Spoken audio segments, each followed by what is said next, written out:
교수님은 네. 요즘 귀촌 많이 핫한 거 아세요? 그래요? 나는 그 귀촌 같은 것들을 미리 예전에 한번 해본 적이 있어서 그거에 대해서는 솔직히 말하면 나는 이제 약간 살짝 부정적인 좀 생각들도 있어요. 그리고 또 결국에는 좀 약간 소득 활동도 해야 되는데 약간 갸우뚱하는 그런 느낌은 있는데 근데 실제로 그런 분이 많아요? 예. 요즘은 예. 귀촌을 해서 농사를 하면 귀농이잖아요. 그러네. 네. 귀촌과 귀농은 다르네. 귀촌과 맞아. 귀농이 다르네, 다르거든요. 다르네. 맞아, 맞아, 그래서 맞아, 맞아. 2030의 젊은 사람들이 음, 귀촌을 해서 음, 시골에 사는데 어. 이제 그분들은 이제 재택근무를 하는 거죠. 프로그래머나 디자이너 같이. 그러면 이제 그 도시에 자주 안 나가도 되는 거다. 그죠? 요즘 같은 또 언택트 시대에 그죠, 그죠. 4차 산업 그 혁명 시대에 그쵸, 뭐 그쵸. 그렇게 안 해도 되니까 그리고 뭐 그거는 그럴 수 있겠네요. 왜 보통 시골의 땅값은 좀 싸잖아요. 아무래도 그렇죠. 예, 예. 그래서 요즘 트렌드가 뭐냐면 시골에 음, 원래 있던 집이나 음, 그런 걸 사서 어, 리모델링을 해가지고 예. 예쁘고 오. 넓게. 또 우리 저 PD님이 또 이렇게 또 TV 프로그램 좀 봤구만. 요즘 뭐 그런 거 많이 있으니까. 아, 뭐 그러면 뭐 환상이, 내 환상이 뭐 그죠, 실현될 것 그죠. 같다? 그죠, 그죠. 저도 웃기고 약간 있네. 그래서 막 일주일에 그래요. 금토일은 이제 시골 가서 살고 어, 이제 평일에는 만약 출근을 해야 되는 사람이면 서울에 와서 살고 이렇게 세컨드 하우스로 사는. 세컨 하우스 그쵸. 기준으로? 그런 사람도 되게 많거든요. 근데 이제 그런 사람들이 유튜브에도 늘고 있다 보니까 예. 제가 관심이 있는 건 아니고요. 네. 어떻게 구해? 어떻게 구하나? 제 생각에는 뭐 이런 건 있어요. 제가 이제 약간의 에피소드인데 도시민이 이제 세컨하우스로 사는 집이냐 그 지역의 원주민이냐 이런 것들을 알아보는 방법이 있어요. 되게 간단한데 마당을 봐라 이렇게 보면 돼요. 마당을 봐라. 왜? 마당 보잖아요. 그러면 거기에서 실제 농사 짓고 그동안 그 지역에서 오래 살았던 분들 있잖아요. 이런 분들은 마당을 보면요 잔디가 없어요. 근데 세컨하우스를 쓰거나 도심에서 외지에서 이사를 왔다. 아니면은 이제 세컨하우스다. 그러면은 마당이 멋진 잔디가 쫙 깔려 있답니다. 왜 그러냐면 잔디가 깔려 있고 약간 전원 생활을 즐기겠다. 이게 말하는 진정한 루럴 라이프지라고 얘기할 수 있잖아요. 근데 시골 분들은 그게 현실이기 때문에 마당에 잔디가 깔려 있으면 풀이 엄청 자라거든. 그러니까 이 풀놈의 여기가 원주민 집이구나 아니면 외지 사람이 왔구나 이렇게 확 마당만 보다 알 수 있다 이렇게 볼 수가 있을 것 같아요.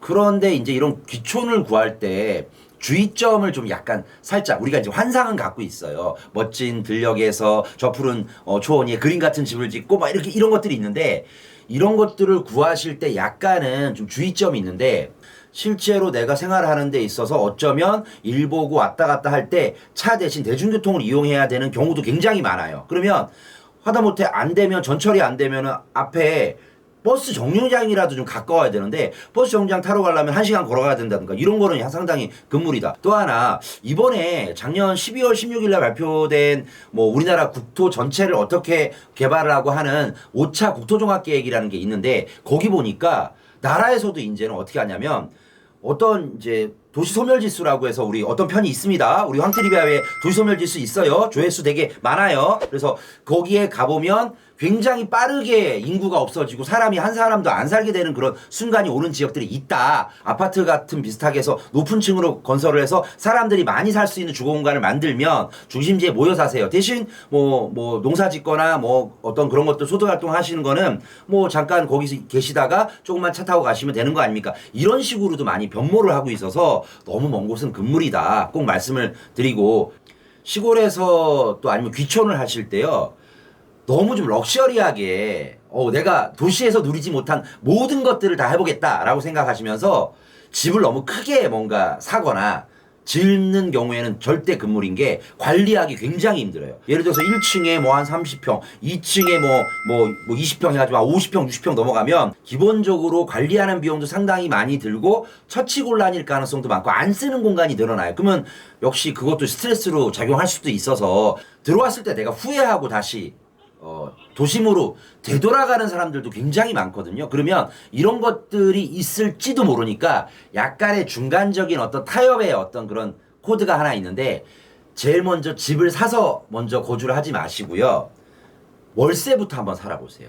왜 월세를 살아야 되냐면 집을 안 산다 하더라도 전세를 살아야 되는 거 아니야? 월세 그러면은 이제 매달 돈이 나가는 거니까 돈이 아깝지 않냐 그런데 전세를 들어가잖아요. 그러면 혹시나도 다시 도시 지역으로 다시 리턴을 했을 때 꼭 발생하는 게 뭐냐면 전세 보증을 빼야 되는데요. 아무래도 그런 지역들은 전세를 빼기가 쉽지가 않아요. 실제로 귀촌을 했다가 다시 도심으로 회귀하는 현상이요. 80%가 넘어요. 그리고 다시 귀촌 안 한다. 나는 무조건 집 지어 살 거다. 라고 생각하는 분들도 이 영상을 보시는 분들도 있을 거예요. 그런데 그렇다면 전기라든가 상하수라든가 도로 같은 것들이 어느 정도는 시설이 갖춰지거나 그런 것들이 허가가 돼야 돼요. 전봇대가 있잖아요. 전봇대. 전신주 있잖아요. 거기를 갔을 때 전신주가 근처에 얼마나 가까이 있나 한번 보셔야 되는 게 마지막 전신주로부터 200m까지는 가설비만 주면 전기 끌어와서 집 짓는 거 문제가 없는데요. 200m를 초과를 하잖아요. 그러면 200m에서 1m가 더 초과될 때마다 마지막 전신주에서 내가 집 짓는 곳으로부터 1m당 5만 원씩 더 비용을 부담을 해요. 근데 만약에 마지막 전신주에서 1.2km 떨어져 있잖아요. 그럼 200m까지는 가설비만 주면 된다고 그랬잖아요. 근데 그러면은 추가로 200m 더 지나서 1km가 더 있다. 그러면은 메다당 5만 원씩이니까 1km면 전기 하나 끌어오는데 5천만 원 깨져요. 어이가 없네. 군청이나 시청 앞에 있는 토목 설계 사무소에 가서 여기에다가 집 지을 수 있는 땅이냐, 뭐 인허가가 나느냐, 전기를 끌어올 수 있는 곳이냐, 상하수 같은 거는 연결하기가 용이하냐, 너무너무 어렵냐, 그 다음에 도로가 옆에 붙어 있기 때문에 어느 정도 허가가 가능하냐, 아니면 아예 집을 지을 수 있는 그러한 지목의 땅이냐, 이런 것들을 좀 알아볼 수 있거든요. 물어보는 거 공짜입니다. 내가 귀촌을 하는데, 내가 집을 사는데 가끔 남는 여유 공간이 있으면 거기에다가 오두막 같은 것들을 지어서 숙박시설로 좀 대여하고 싶다? 그러고 싶을 수도 있잖아요. 차를 몰고요. 2시간 이내에 그런 지역에서 하면 안 돼요. 왜냐면 2시간 이내 지역이잖아요. 그러면 잠을 자고 안 와요.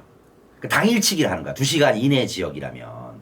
그래서 보통은 사람들이 왕복 4시간 이상 정도 소요돼야 내가 여기서 잠을 자고 가겠다라고 생각을 하는 거예요. 우리가 귀촌을 위한 집 구하기 로망이라든가 마음들 다 알겠지만 또 재산적인 가치로 본다면 그렇게 생각보다는 집값이 오르거나 그렇지는 않거든요. 하지만 그런 거와 상관없이 내가 귀촌을 해서 한번 나의 루럴 라이프, 농촌 라이프, 그 다음에 쾌적한 그러한 그린 라이프 같은 거 살고 싶은 분들이 있을 수 있습니다. 하지만 그런 것들도 따져보고 알아봐야 될 것들이 많다라는 것들 한번 이 시간을 통해서 쭉 한번 설명을 드렸으니 참고하시고 또 여러 가지 궁금증이라든가 또 다른 어떤 컨텐츠라든가 이런 것들이 좀 원하시거나 필요하시면 댓글로 또 남겨주시기 바라고 그 댓글 남기실 때 웬만하면 시간 드는 거 아니니까 구독도 한번 같이 눌러주시면 좋겠습니다.